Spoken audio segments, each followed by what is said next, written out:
सलाम इंडिया। और आज हम देखने वाले हैं ध्रुव राठी का वीडियो, जो दुबई वाला वीडियो अपलोड किया है। और वीडियो कैसा है, वीडियो के लास्ट में हम लोग रेटिंग देने वाले हैं। आप भी रेटिंग दे सकते हो वीडियो के कमेंट में। तो चलो पूरा वीडियो देखते हैं और वीडियो के लास्ट में रेटिंग देते हैं कि वीडियो कैसा है। तो चलो।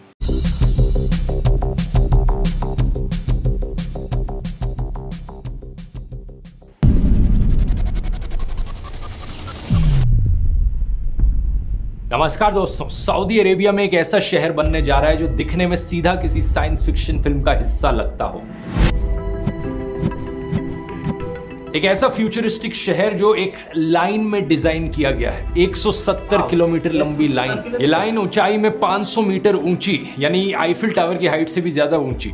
चौड़ाई में सिर्फ 200 मीटर और इसके दोनों साइड पर बाहर की तरफ बहुत ही बड़े बड़े शीशे लगे हुए हैं। इसके अंदर हरी भरी ग्रीनरी और बहुत सारी फ्यूचरिस्टिक टेक्नोलॉजीज होंगी। कुछ एस्टिमेट्स के अनुसार इसे बनाने की टोटल कॉस्ट $1 ट्रिलियन तक पड़ सकती है। और सऊदी अरेबिया का दावा है 2045 तक ये बनकर रेडी हो सकता है शहर। क्या ये सही में पॉसिबल है? इस डिजाइन के एक्चुअली में क्या फायदे और नुकसान हो सकते हैं, और ऐसे मेगा प्रोजेक्ट का क्या इम्पैक्ट पड़ेगा बाकी दुनिया पर? आइए जानने की कोशिश करते हैं ये सारी चीजें आज के इस वीडियो में। सऊदी अरब देश का जब भी जिक्र किया जाता है तो दो चीजें सबसे पहले दिमाग में आती हैं, रेगिस्तान और तेल। हालांकि ये चीज सच है कि ज्यादातर देश रेगिस्तान से घिरा हुआ है। टिपिकल डेजर्ट क्लाइमेट भी देखने को मिलता है सऊदी में, जहां पर दिन में तापमान 45 डिग्री सेल्सियस तक जा सकता है और रात में बहुत ठंड हो जाती है। लेकिन इसके अलावा देखा जाए तो सऊदी ज्योग्राफिकली काफी डाइवर्स देश है। यहाँ पर आपको सवानास, पहाड़ियां और वोल्केनिक फील्ड्स भी मिलेंगी। इनफैक्ट सऊदी में 2000 से ज्यादा डोरमेंट वोल्केनोज हैं, जिनमें से कई सारे तो एक्टिव वोल्केनोज भी हैं। इकोनॉमिकली सऊदी मिडिल ईस्ट की लार्जेस्ट इकोनॉमी है और दुनिया की 18th लार्जेस्ट। लेकिन ये बात सच है कि मोस्टली ये इकोनॉमी सिर्फ तेल पर डिपेंडेंट है। इनका मेजर एक्सपोर्ट पेट्रोलियम है और दुनिया का लार्जेस्ट एक्सपोर्टर सऊदी अरेबिया ही है पेट्रोलियम का। लेकिन क्योंकि दुनिया भर के देश अपनी तेल पर डिपेंडेंस खत्म करना चाह रहे हैं, इसलिए सऊदी अपनी इकोनॉमी को डाइवर्सिफाई करने में बहुत इंटरेस्टेड है।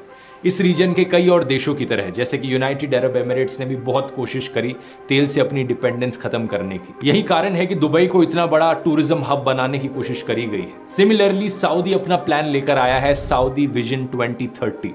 इसका मकसद है देश की और एस्पेक्ट्स में डेवलपमेंट करी जाए, जैसे कि हेल्थ, एजुकेशन, इंफ्रास्ट्रक्चर, टूरिज्म और नॉन ऑयल एक्सपोर्ट्स को बढ़ाया जाए देश के। इसी सऊदी विजन 2030 प्लान का एक हिस्सा है नियोम की स्मार्ट सिटी बनाना। सऊदी के क्राउन प्रिंस मोहम्मद बिन सलमान ने अपने देश का एक बहुत बड़ा एरिया इस नियोम स्मार्ट सिटी की डेवलपमेंट के लिए निर्धारित किया। अब अपने आप में नियोम कोई एक स्मार्ट सिटी नहीं है, बल्कि ये नाम जो है एक रीजन के लिए इस्तेमाल किया जाना चाहिए। इस रीजन के अंदर कई सारे शहर होंगे, कई रिजॉर्ट्स होंगे और कई सारी और डेवलपमेंट्स होंगी। इन टोटल ये नियोम का जो एरिया होगा ये करीब 26,500 स्क्वायर किलोमीटर्स का होगा और इसकी लोकेशन कुछ यहाँ पर होगी, सऊदी अरेबिया के नॉर्थ वेस्टर्न हिस्से में, रेड सी के नॉर्थ में। ये टोटल साइज रफली इक्विवेलेंट है उत्तराखंड स्टेट के हाफ साइज से। इस एरिया को चुनने के पीछे एक ज्योग्राफिकल रीजन भी है कि यहाँ का जो क्लाइमेट है वो कंपैरेटिवली मॉडरेट क्लाइमेट है। सऊदी में रेगिस्तान के बीचों बीच जो क्लाइमेट होता है वहां पर ज्यादा गर्मी होती है। यहाँ रेड सी के पास है ये। नियोम शब्द का मतलब अपने आप में बड़ा इंटरेस्टिंग है। ये नियो प्लस एम से बना है। नियो एक प्रीफिक्स है जो एंशिएंट ग्रीक से आता है, जिसका मतलब बेसिकली न्यू होता है, नया कह लो। और एम यहाँ पर दो चीजों को रिप्रेजेंट करता है। एक इनके प्रिंस का खुद का नाम मोहम्मद बिन सलमान, तो मोहम्मद से एम आ गया। और दूसरा एक अरेबिक वर्ड है मुस्तकबल, इसका पहला लेटर भी एम होता है और इस शब्द का मतलब फ्यूचर होता है। एक आइडियल शहर बनाना चाहते हैं जो न्यू फ्यूचर हमें दिखाए। डेवलपर्स के अनुसार नियोम के अंदर 10 अलग अलग प्रोजेक्ट्स होंगे, जिन्हें 10 अलग अलग रीजन्स करके पुकारा जा रहा है। इन 10 में से 4 रीजन्स की डिटेल्स ऑलरेडी अनाउंस कर दिए गए हैं। पहला एक ऑक्सीगन, एक ऑक्टेगन शेप्ड फ्लोटिंग पोर्ट, जिसे नेक्स्ट जनरेशन इंडस्ट्रियल सेंटर बनाया जाएगा नियोम का। दूसरा ट्रोजेना, जो कि पहली मेजर आउटडोर स्कीइंग डेस्टिनेशन होगी अरेबियन पेनिनसुला की। इसकी ओपनिंग बताई गई है 2026 में होगी, सिर्फ 3 साल बाद। और इतना ही नहीं, इस एरिया को ऑलरेडी बिड मिल चुकी है कि यहाँ पर एशियन विंटर गेम्स 2029 होस्ट किए जाएंगे। इस सऊदी की one of the highest mountain ranges पर लोकेटेड होगा और यहाँ पर तापमान एक्चुअली में सर्दियों में 0 डिग्री सेल्सियस से अक्सर नीचे चले जाता है। लेकिन फिर भी बताया जाता है कि जो स्नो यहाँ पर यूज करी जाएगी वो फिर भी मैन मेड होगी, क्योंकि नेचुरली यहाँ पर कोई इतनी बर्फ नहीं गिरती। तीसरा है सिंधाला, एक लग्जरी रिजॉर्ट कॉम्प्लेक्स जो सिटी की कोस्ट के बाहर लोकेटेड होगा। यहाँ पर करीब 2400 लोग होस्ट किए जाएंगे। ये 840,000 स्क्वायर मीटर्स में फैला एक लग्जरी आइलैंड होगा जहाँ पर ढेर सारी चीजें करने के लिए होंगी। और न्यूम प्रोजेक्ट का ये पहला हिस्सा होगा जो खुलेगा, क्योंकि इसकी ओपनिंग डेट ऑलरेडी अगले साल बताई जा रही है 2024 में। फिर आता है हमारा चौथा और सबसे unbelievable project, the line. The line को 10 जनवरी 2021 को अनाउंस किया गया था और बहुत से लोगों को डाउट था कि ये बनेगा भी या नहीं बनेगा, ये सिर्फ एक इमेजिनेशन करी जा रही है। लेकिन at this point of time इसकी कंस्ट्रक्शन ऑलरेडी शुरू हो चुकी है। इवन दो ये एक बहुत बड़ा डाउट है कि ऐसी टेक्नोलॉजीज ये चीज़ें बनाने की हमारे पास अभी एग्जिस्ट करती है या नहीं करती। सबसे खास बात इस प्रोजेक्ट के बारे में है इसका डिजाइन। 170 किलोमीटर लंबी एक लाइन, ये पूरा शहर 500 मीटर ऊंची स्काई स्क्रेपर्स के बीच में सिचुएटेड होगा। ऐसी इमारतें जो लीनियर होंगी, लाइन के फॉर्म में चलेंगी आगे और जिनकी बाहर की तरफ शीशा लगा होगा। अपने आप में जो आइडिया है ये कोई नया नहीं है। सिमिलर आइडियाज प्रपोज किए गए थे 1800s और मिड 1900s में भी। हालांकि तब किसी के पास इतने रिसोर्सेज नहीं थे और पैसा नहीं था इन सारी चीज़ों को एक्चुअली में इम्प्लीमेंट करने के लिए। ये शहर एग्जाम्पल है 1960s के कॉन्सेप्ट का जिसका नाम है आर्कोलॉजी। आर्कोलॉजी बनता है आर्किटेक्चर प्लस इकोलॉजी के शब्दों से। ये एक ऐसी फील्ड है जहां पर आर्किटेक्चर का इस तरीके से इस्तेमाल किया जाए कि हम डेंसली पॉपुलेटेड एरियाज बनाए शहरों में सबसे एफिशिएंट तरीकों से। एक ऐसा शहर जो अपनी आसपास की एनवायरनमेंट को सबसे कम डैमेज पहुंचाता हो। यही एक कारण बताया जाता है द लाइन के कॉन्सेप्ट के पीछे कि लाइन में क्यों बनाना इस शहर को, ताकि आसपास का जो भी नेचुरल लैंडस्केप है उसे कम से कम डैमेज पहुंचाया जा सके। इस आर्कोलॉजी के प्रिंसिपल से इंस्पायर्ड कुछ रियल लाइफ एग्जांपल्स अभी भी मौजूद हैं, जैसे कि अंटार्कटिका में मौजूद रिसर्च स्टेशंस। ऐसे रिसर्च स्टेशंस जहां पर हजारों लोग रह सकते हैं, काम कर सकते हैं और अपनी बाहर की एनवायरनमेंट से इंसुलेटेड रहते हो, ताकि बाहर की एनवायरनमेंट पर कोई डैमेज ना पहुंचे और कंप्लीटली सेल्फ सफिशिएंट हो। द लाइन प्रोजेक्ट भी यही करने की कोशिश करेगा, क्योंकि इसकी जो चौड़ाई होगी वो सिर्फ 200 मीटर की होगी। इसका मतलब 170 किलोमीटर्स बाय 200 मीटर्स, इसका जो एरिया है सिर्फ 34 स्क्वायर किलोमीटर्स का। और इसके डेवलपर्स के अनुसार यहाँ पर 9 मिलियन लोग रहेंगे। ये न्यूयॉर्क शहर की पॉपुलेशन है, लेकिन न्यूयॉर्क शहर के एरिया से करीब 20 गुना छोटा एरिया है। तो जो ओवरऑल फुटप्रिंट है वो बहुत छोटा हो गया। इस शहर के अंदर मल्टीपल लेयर्स प्लान करी गई हैं वर्टिकली देखा जाए तो, ताकि लोग 3 डायमेंशंस में मूव कर पाए, ऊपर, नीचे और साइड में।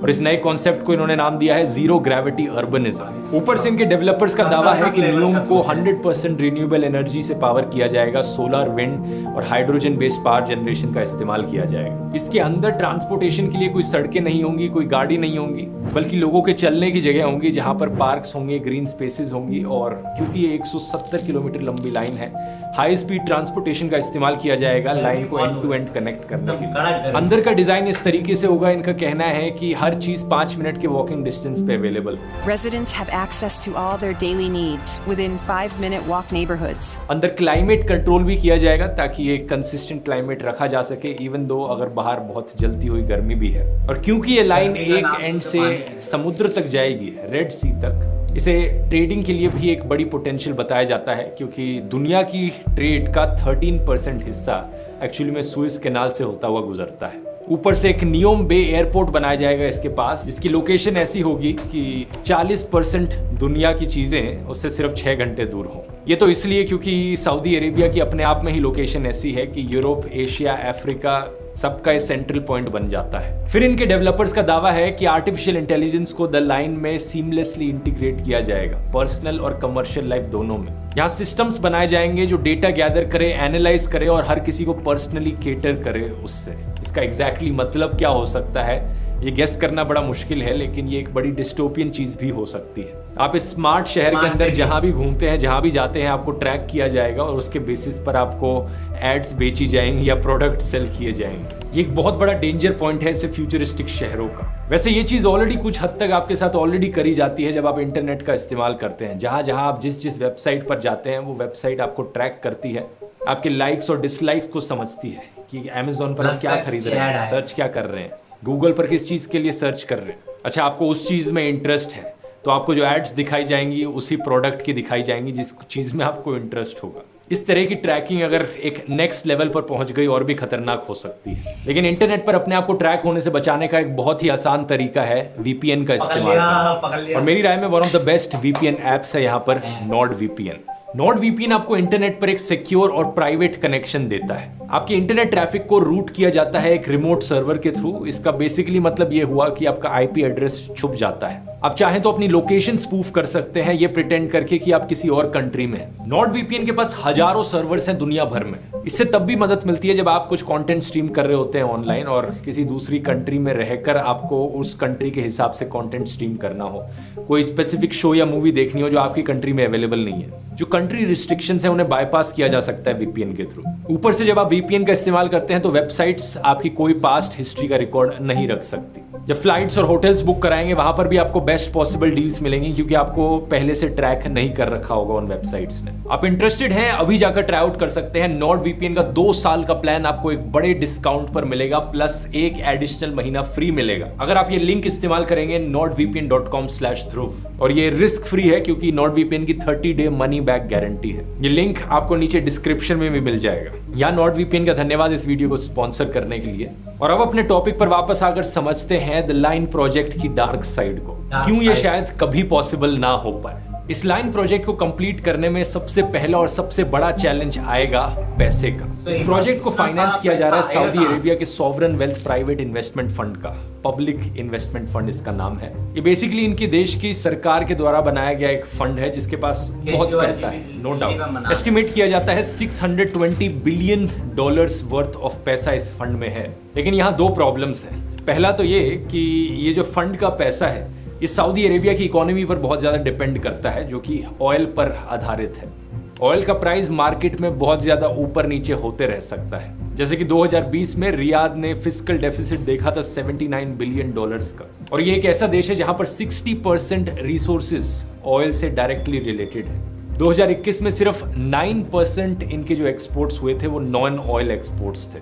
तो अगर इस इतने बड़े प्रोजेक्ट को बनाने के लिए यहाँ से पैसा आएगा तो ये बहुत वॉलेटाइल पैसा है। पता नहीं फ्यूचर में कितना नीचे गिर जाए ये पैसा। लेकिन दूसरी प्रॉब्लम यह है कि अगर इस फंड का सारा $600 बिलियन का पैसा भी इस प्रोजेक्ट में लगाया जाए तो भी काफी नहीं होगा। इनिशियल प्लान था नियोम को साल 2030 तक कंप्लीट करने का और इसके लिए $500 बिलियन एलोकेट किए गए थे। कुछ रिपोर्ट्स का कहना है कि ये चीज साल 2050 तक भी कंप्लीट ना हो और उसकी वजह से कॉस्ट और भी ज्यादा बढ़ जाएंगी। इसी कारण से एस्टिमेट किया गया है कि इस पूरे प्रोजेक्ट की कॉस्ट $1 ट्रिलियन पड़ सकती है। अब $1 ट्रिलियन तो उनके फंड के पास भी नहीं है तो बाकी और इन्वेस्टर्स की जरूरत पड़ेगी बाहर के देशों से। और रिसर्च से हमें पता चला है कि कुछ डिस्कशंस हुई हैं इनकी फॉरेन कंपनीज के साथ, कुछ रशियन कंपनीज हैं, लेकिन मोर और लेस फॉरेन इन्वेस्टमेंट अट्रैक्ट करने में सऊदी अरेबिया सक्सेसफुल नहीं हो पाया है इस प्रोजेक्ट को लेकर। दूसरी बड़ी प्रॉब्लम आती है टेक्नोलॉजी को लेकर। अगर लाइन जैसे प्रोजेक्ट को असलियत में बनाना है तो यहाँ पर बहुत सारी ऐसी टेक्नोलॉजीज का यूज किया जाएगा जो असली में एग्जिस्ट ही नहीं करती। जैसे कि इनका ट्रांसपोर्टेशन सिस्टम, इनके डेवलपर्स ने कहा कि एक हाई स्पीड ट्रांसपोर्टेशन का नेटवर्क होगा। ये नहीं कहा कि ट्रेन होगी या मेट्रो होगी, लेकिन इनका कहना है कि इस 170 किलोमीटर की लाइन में ये एक एंड से दूसरे एंड तक पहुंचने में सिर्फ 20 मिनट लगाएगा ये system. And the line's infrastructure makes it possible to travel end to end in 20 minutes with इसका मतलब इसकी ट्रैवलिंग की स्पीड होगी 500 किलोमीटर पर आवर से भी ज्यादा। और आज के दिन दोस्तों कोई भी ऐसी टेक्नोलॉजी एग्जिस्ट नहीं करती जो इतनी तेज स्पीड दे पाए हमें। करंटली जो फास्टेस्ट ट्रेन है दुनिया की वो है शंघाई की मैगलेव ट्रेन जिसकी टॉप स्पीड है अराउंड 430 किलोमीटर पर आवर। ये बात सच है कि 2015 में एक जापानीज मैगलेव ट्रेन ने टॉप स्पीड का रिकॉर्ड तोड़ा था। एक टेस्ट रन में 603 किलोमीटर पर आवर की स्पीड भी अचीव कर ली गई थी, लेकिन वो एक टेस्ट रन थी। रेगुलर ऑपरेशंस में अभी तक हम 430 किलोमीटर पर आवर की एवरेज स्पीड से ज्यादा नहीं पहुंच पाए। ऐसे ही 500 मीटर ऊंचे शीशे आज तक किसी ने बनाए नहीं है। थियोरेटिकली पॉसिबल जरूर है, लेकिन प्रैक्टिकली कोई नहीं जानता कि क्या चैलेंजेस आएंगे इतने ऊंचे शीशे बनाने में, स्पेशली अगर वो 170 किलोमीटर एक डायरेक्शन में जाएंगे। इनका पर्पस भी क्लियर नहीं किया गया है।